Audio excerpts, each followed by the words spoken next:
आप सभी का जो ध्यान है वो यूहन्ना का किताब उसका तीसरा अध्याय और उसका कुछ आयुधे मैं पहले पढ़ूंगा। फिर हम उसके ऊपर परमेश्वर हमसे क्या बात करना चाहते हैं उस पर हम गौर करेंगे। यूहन्ना का किताब उसका तीसरा अध्याय और उसका पहला से तीसरा आयुध मैं पढ़ूंगा। फरीसियों में निकोदिमस नाम का एक मनुष्य था जो यहूदियों का सरदार था।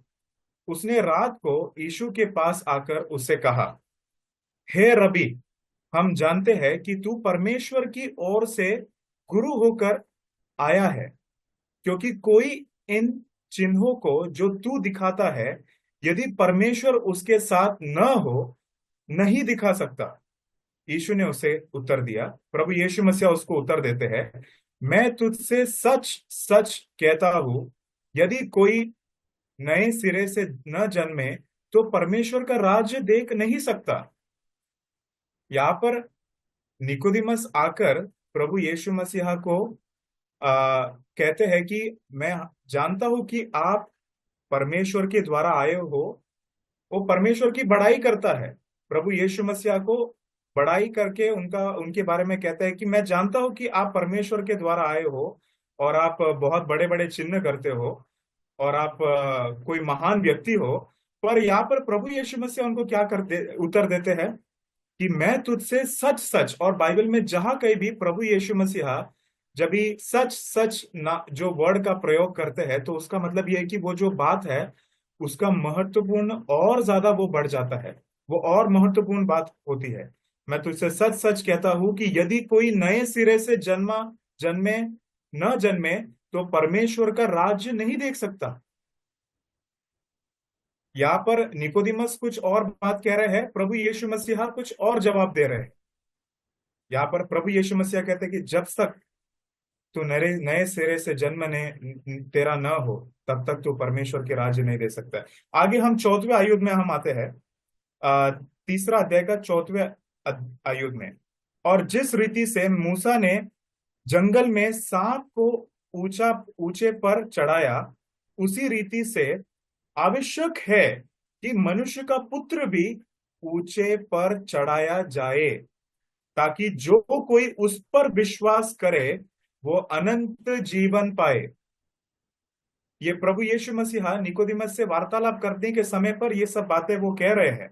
आगे हम देखते हैं, क्योंकि परमेश्वर ने जगत से ऐसा प्रेम रखा कि उसने अपना इकलौते पुत्र दे दिया, ताकि जो कोई भी उस पर विश्वास करे वो नष्ट ना हो परंतु अनंत जीवन पाए। ये बाइबल का सबसे ज्यादा फेमस वर्स अभी हमने पढ़ा। और उसके आगे हम देखते हैं, परमेश्वर ने अपने पुत्र को जगत में इसके लिए नहीं भेजा कि जगत पर दंड की आज्ञा दे, परंतु इसलिए कि जगत उसके द्वारा उद्धार पाए। जो उस पर विश्वास करता है उस पर दंड की आज्ञा नहीं होती, परंतु जो उस पर विश्वास नहीं करता वह दोषी ठहर चुका, इसलिए कि उसने परमेश्वर के इकलौते पुत्र के नाम पर विश्वास नहीं किया। परमेश्वर ये वचन जो अभी हमने पढ़ा उसको आशीष करे। तो यहाँ पर हम देखते हैं कि निकोदिमस परमेश्वर से आके बात करने के समय पर निकोदिमस कुछ और इच्छा लेकर आए रहेंगे, परमेश्वर की बड़ाई करेंगे, परमेश्वर देखते हैं परमेश्वर मेरे लिए कुछ करेंगे, ऐसा कुछ सोच के आ रहेगा। और निकोदिमस साधारण व्यक्ति नहीं है, निकोदिमस बहुत ज्ञानी और यहूदियों का, हम देखते हैं कि फरीसियों का सरदार है और वो पुराने नियम का पूरा जानकारी उनको है। ऐसा एक व्यक्ति थे निकोदिमस। तो निकोदिमस रात के समय पर प्रभु यीशु मसीह के पास आके प्रभु से वार्तालाप करने के समय पर परमेश्वर उसको कहते हैं कि मैं तुझे सच सच कहता हूं, जब तक एक मनुष्य का नया जन्म नहीं होता, तब तक एक मनुष्य स्वर्ग या फिर परमेश्वर का राज्य को नहीं देख सकते। प्रिय भाई और बहनों, इस दुनिया में हमारे लिए सबसे इंपॉर्टेंट बात यही है कि हमें खुद से पूछना है। अगर हमारे मध्य में कोई ऐसा व्यक्ति है जिन्होंने अभी तक प्रभु को नहीं जाना या फिर अपना जीवन प्रभु को नहीं दिया है, तो इस दुनिया में इससे बड़ा डिसीजन हम कुछ ले ही नहीं सकते हमारा खुद के आत्मा के लिए। क्या हमने उद्धार पाया है? क्या हमने प्रभु यीशु मसीह को अपने मन में ग्रहण किया है? क्या हमारा नया जन्म हुआ है? क्योंकि प्रभु यहाँ पर कहते हैं कि जब तक नया जन्म नहीं होता है तब तक आप परमेश्वर के राज्य में नहीं जा सकते, देख नहीं सकते। और यहाँ पर परमेश्वर के राज्य में कैसे जा सकते हैं, परमेश्वर के राज्य को कैसे देख सकते हैं, उसके बारे में परमेश्वर ने 4वें आयुध से अभी हमने पढ़ा। जिस प्रकार से मूसा ने, हम देखते हैं कि मूसा ने जो है जो ब्रास का जो सांप को हम देखते हैं कि उसको खड़ा किया था, तभी बोला गया था इजराइल के लोगों को उसको उस सांप की ओर देखे जो मूसा ने खड़ा किया था। तो बोला कि जो भी उसको देखेगा वो बच जाएगा, वो बच जाएगा। और वैसा ही प्रभु यीशु मसीह पुरानी नियम से वो बात लेकर नए नियम में हम देखते हैं कि प्रभु यीशु मसीह कहते हैं कि वो मुझे दर्शा रहा था, जो भी व्यक्ति मुझ पर देखेगा, उस क्रूस की ओर देखेगा, सिर्फ वही बच सकता है, सिर्फ वही बच सकता है। प्रिय भाई और बहनों, हम सब पापी हैं। हम मनुष्य के अंदर ही पाप है। मनुष्य आदम के वाटिका से हम देखते हैं कि मनुष्य आदम हव्वा ने पहले पाप किया, फिर हम देखते हैं आदम, और वो पूरे इस वंशावली तक जो है वो एक पीढ़ी से दूसरा पीढ़ी, दूसरा पीढ़ी से तीसरा पीढ़ी वो आते जा रहा है। और प्रभु यीशु मसीह इसको तोड़ने के लिए, ये जो साइकिल है, ये जो चक्र है कि एक पीढ़ी से दूसरा पीढ़ी पाप होते जा रहा है, उसको तोड़ने के लिए प्रभु यीशु मसीह इस दुनिया में आए। और हमें प्रभु यीशु मसीह हमें उद्धार देने के लिए आए। प्रभु यीशु मसीह जानते थे कि मैंने ही इनको रचना किया है, ये मेरे हाथों के बनाए हुए रचने हैं, मैं इनको नाश होते हुए नहीं देख सकता। और प्रभु यीशु मसीह अपना स्वर्ग का सिंहासन छोड़कर हमारे लिए मनुष्य का रूप धारण करते हुए, नम्र बनते हुए इस दुनिया में हमारे लिए उतर कर आए 2000 साल पहले करीब करीब। और मैं कहता हूं, मैं ही नहीं, मैं इतिहास के आधार पर यह बात कह सकता हूं कि प्रभु यीशु मसीह को कोई नहीं कह सकता कि ये कोई बना बनाए हुए विषय है, या प्रभु यीशु मसीह नाम का कोई व्यक्ति इस दुनिया में आया ही नहीं था। क्योंकि इतिहास दो भाग में बढ़ चुका है। प्रभु यीशु मसीह जब से इस दुनिया में आए, एडी और बीसी, ईसा पूर्व और ईसावी सदी, प्रभु यीशु मसीह हमारे लिए, मेरे लिए और आप सबके लिए इस दुनिया में आए। परमेश्वर का पुत्र हमारे लिए आकर उन्होंने अपना जान क्रूस पर दे दिया, हमारे लिए उन्होंने अपना प्राण दे दिया क्रूस पर। प्रभु यीशु मसीह को प्राण देना ही नहीं, उससे पहले भी हम देखते हैं कि कितने सारे तरीके के चाटे, घूसे, निंदे, अपमान, सब कुछ उन्होंने हमारे लिए सहन कर लिया, मेरे लिए और आपके लिए सहन कर लिया। क्यों? क्योंकि वो जानते थे कि अगर मनुष्य को उद्धार का मार्ग खुलना है तो मुझे मृत्यु सहना पड़ेगा। मेरे अलावा कोई भी, किसी के भी द्वारा मनुष्य जो है परमेश्वर के राज्य में प्रवेश नहीं कर सकता। परमेश्वर ने वही तो कहा था कि आ, सच्चाई, मार्ग और जीवन मैं ही हूं।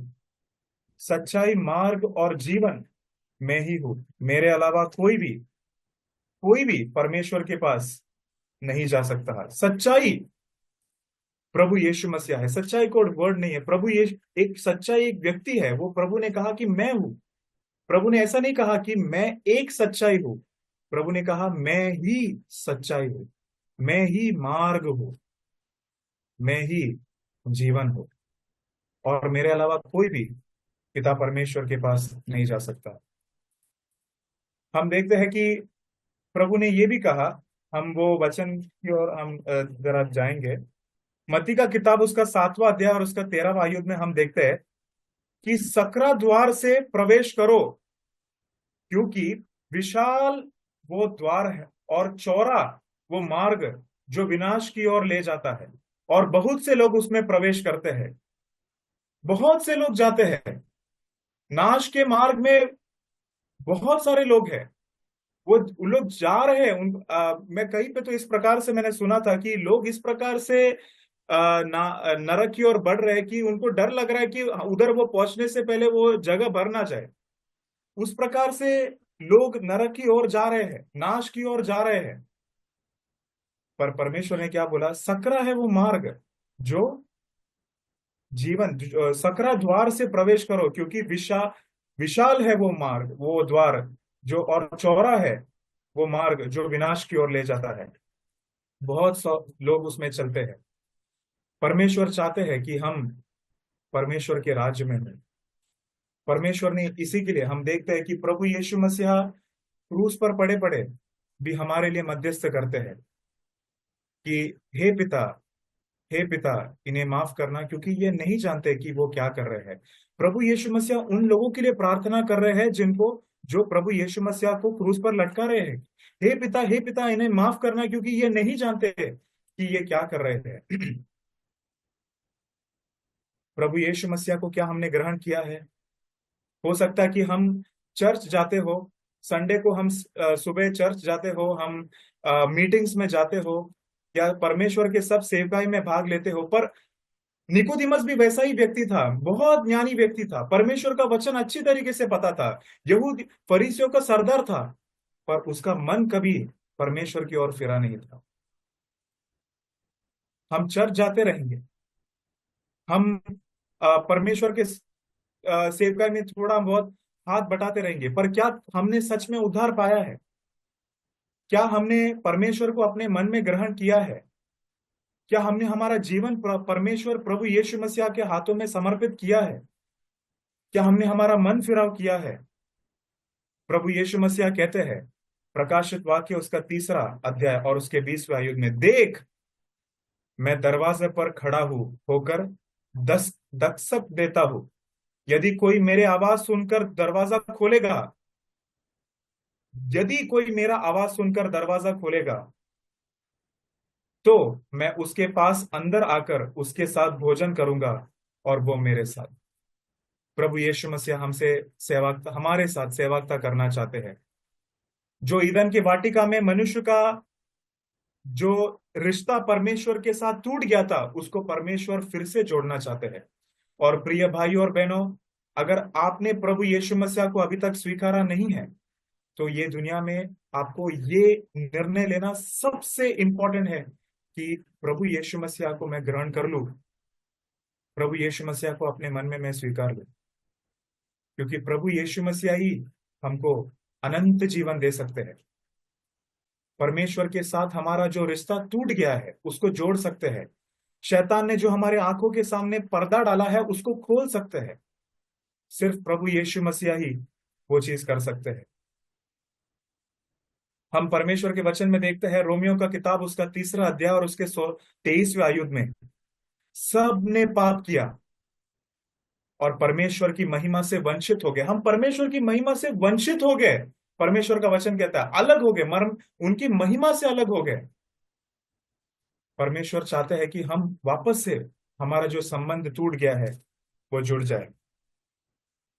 परमेश्वर ने अपने पुत्र को जगत में इसलिए नहीं भेजा कि जगत पर दंड की आज्ञा दे। परमेश्वर इसके लिए नहीं भेजे पिता परमेश्वर ने कि प्रभु यीशु मसीह को इस दुनिया में दंड की आज्ञा दे, परंतु इसलिए कि जगत उसके द्वारा उद्धार पाए, उद्धार उसके द्वारा पाए, मोक्ष पाए। सिर्फ प्रभु यीशु मसीह के द्वारा हमें मोक्ष मिल सकता है। हम एक और वचन की ओर हम ध्यान लगाएंगे, रोमियो का किताब उसका 10वां अध्याय और उसका 9वें आयत में। रोमियो का किताब उसका 10वां अध्याय और उसके 9वें आयत में, यदि तू अपने मुंह से यीशु को प्रभु मानता है और अपने मन से विश्वास किया किया कि परमेश्वर ने उसे मृत्यु में से जिलाया, तो तू उद्धार पाएगा। अगर हम विश्वास करते कि मेरे लिए प्रभु यीशु मसीह इस दुनिया में आए, मेरे लिए वो जिए, मेरे लिए, मेरे पापों के लिए उन्होंने क्रूस पर अपना बलिदान दिया, मृत्यु सहा, लहू बहाया, मेरे लिए उन्होंने वो तकलीफ, दुख, दर्द मेरे लिए उन्होंने सहा, पीड़ा, कष्ट मेरे लिए सहा, और मेरे लिए उन्होंने जान दिया क्रूस पर, और वो उनको कब्र में रखा गया। तीसरे दिन वो जी उठे और वो आज भी जीवित परमेश्वर है। अगर ये हम विश्वास करते हैं, मन में विश्वास करते हैं और मुंह से अंगीकार करते हैं, तो परमेश्वर का वचन कहता है कि हमें परमेश्वर, उस समय हमें उद्धार मिलेगा, हमारा नाम जीवन के पुस्तक में लिखा जाएगा। भाई और बहनों, प्रभु यीशु मसीह का आगमन निकट है। वो कब होगा हमें पता नहीं। पर प्रभु यीशु मसीह शीघ्र ही वापस से लौटकर इस दुनिया में आएंगे और उनके प्रियजनों को वो साथ में ले जाएंगे। और हम विश्वासी होने के नाते भी हम कितना उसके लिए तैयारी कर रहे हैं? क्या हम परमेश्वर के लिए, परमेश्वर के आगमन के लिए हम तैयारी कर रहे हैं? क्या हम देखते हैं कि, क्या हम रात को सोने के समय पर ये विचार करते हैं कि क्या होगा अगर परमेश्वर, अगर कल सुबह के पहले अगर आके हमें उठा के लेकर चले जाए, अगर परमेश्वर आए तो क्या होगा? क्या हम उसके लिए तैयार है? क्या हम उसके लिए अपना, हमारा मन तैयार है, हमारा जीवन उस प्रकार से क्या हमने नियंत्रित किया है? प्रिय भाई और बहनों, परमेश्वर के पास अगर अभी तक हम नहीं आए, प्रभु यीशु मसीह के पास नहीं आए, तो वो अपना हाथ खोलकर वो खड़े हैं हमें स्वीकारने के लिए। प्रभु कहते हैं कि तुम मुझे मेरे पास आओ, मैं तुम्हें उद्धार दूंगा, मैं तुम्हें चंगाई दूंगा, मैं तुम्हारे पापों से तुम्हें छुड़ाऊंगा, मैं तुम्हें एक नया जीवन दूंगा। नया जीवन देने के लिए शक्तिशाली परमेश्वर है प्रभु यीशु मसीह, ये मैं खुद के जीवन से कह सकता हूँ। जब मैंने मेरे प्रभु यीशु मसीह को अपने जीवन में स्वीकारा, उन्होंने मेरा जीवन बदला। वो हर एक गंदे से गंदे पाप का क्षमा करने के लिए सामर्थ्य परमेश्वर है। सब तरीके का पाप क्षमा करने के लिए सामर्थ्य परमेश्वर है, और हमारा जीवन को बदलने के लिए सामर्थ्य परमेश्वर। हमें सबसे पहला ये करना है कि हमारा पाप का पश्चाताप करने का इच्छा हमारे मन में होना जरूरी है। पाप का पश्चात हमें, हम बहुत सारे लोग इस प्रकार से कहते हैं कि नहीं, मैं प्रभु यीशु मसीह के पास आने से पहले मुझे परफेक्ट होना पड़ेगा।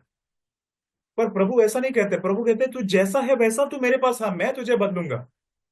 हमें पाप का पश्चाताप करने का इच्छा हमारे मन में होना जरूरी है।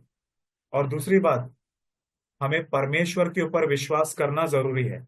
और तीसरी बात, एक बार हमने विश्वास किया तो परमेश्वर के साथ साथ मृत्यु तक चलने का इच्छा हमारे मन में होना जरूरी है। परमेश्वर को अपना हृदय चाहिए, हमारा हृदय हृदय चाहिए।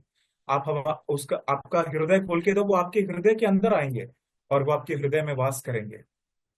और आपके लिए इस दुनिया में किसी ने भी जान नहीं दिया। अगर आपने अभी तक उद्धार नहीं पाया, मैं आप लोगों से बात कर रहा हूं, आपसे मैं ये बात कह रहा हूं कि अगर आप, आपके लिए इस दुनिया में जान और किसी ने नहीं दिया, और कोई इस दुनिया में व्यक्ति नहीं आया जिसने कहा कि मैं मनुष्य के लिए जान देता हूं, मनुष्य के पापों के लिए जान देता हूं। सिर्फ प्रभु यीशु मसीह इस दुनिया में आकर मनुष्य के पाप के लिए उन्होंने जान दिया, और उन्होंने हमारे लिए अपना प्राण त्याग दिया। उनको क्या जरूरत है? वो स्वर्ग में थे, राजाओं का राजा, प्रभुओं का प्रभु, स्वर्ग का सिंहासन छोड़कर हमारे लिए इस दुनिया में उतर कर आए, और निंदे कोड़े चाटे घूसे सहकर हमारे लिए उन्होंने मृत्यु सह लिया। क्यों? ताकि जोशुआ फ्रांसिस को उद्धार मिल पाए, ताकि जो आज यहाँ पर है, जिनको उद्धार, जिन्होंने नहीं पाया है, उनको उद्धार मिल पाए। अगर आप प्रभु यीशु मसीह के ऊपर विश्वास करोगे तो आपका जीवन बदलने के लिए सामर्थ्य परमेश्वर है। वो लोगों का जीवन बदलने वाला परमेश्वर है। परमेश्वर आप सभी से प्रेम करते हैं, और परमेश्वर चाहते हैं कि वो आपका हृदय परमेश्वर को दो। हम एक और वचन पढ़ेंगे, मरकुस का किताब, उसका 8वां अध्याय और उसका 36वां आयुध। यदि कोई मनुष्य सारा संसार प्राप्त कर ले पर अपनी आत्मा को खो दे तो उसे क्या लाभ होगा? आज हम जब भी दुनिया की ओर देखते हैं तो दुनिया पूरे जो है सांसारिक चीजों के पीछे वो भाग रहे हैं। मुझे पैसा कमाना है, मुझे बच्चों का पढ़ाई देखना है, मुझे मेरे परिवार को अच्छे घर पे लेकर जाना है, और अच्छा गाड़ी खरीदना है, और फॉरेन ट्रिप्स करना है। प्रभु यीशु मसीह कहते हैं कि समझो तुमने सब कुछ प्राप्त कर लिया इस दुनिया में।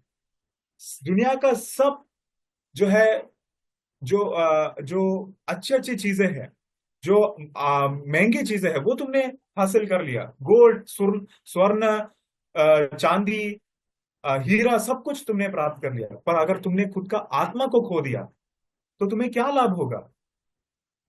कुछ लाभ नहीं होगा। तुमने अगर तुम्हारे आत्मा को नष्ट होने के लिए अनुवदित कर दिया। निर्णय आपके हाथ में है। परमेश्वर आपको सहायता करेंगे। परमेश्वर आपके साथ, परमेश्वर आपको आपके आत्मिक जीवन में हाथ नहीं छोड़ेंगे। अगर आपने परमेश्वर को स्वीकारा है, परमेश्वर आपके साथ साथ चलेंगे। वो कभी हाथ नहीं छोड़ने वाला परमेश्वर है। मैं तुझे ना कभी त्यागूंगा, परमेश्वर का ये वायदा है।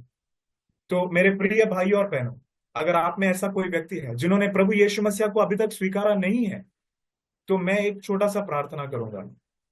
और अगर आप प्रभु यीशु मसीह को अपने मन में स्वीकारने के लिए तैयार हो, तो मेरे साथ ये प्रार्थना आपके मन में दोहराइए और प्रभु यीशु मसीह को आज ही, प्रभु यीशु मसीह को अपने मन में स्वीकारिए, क्योंकि प्रभु यीशु मसीह के द्वारा ही आप परमेश्वर के साथ संबंध बना सकते हो, उद्धार आप प्राप्त कर सकते हो,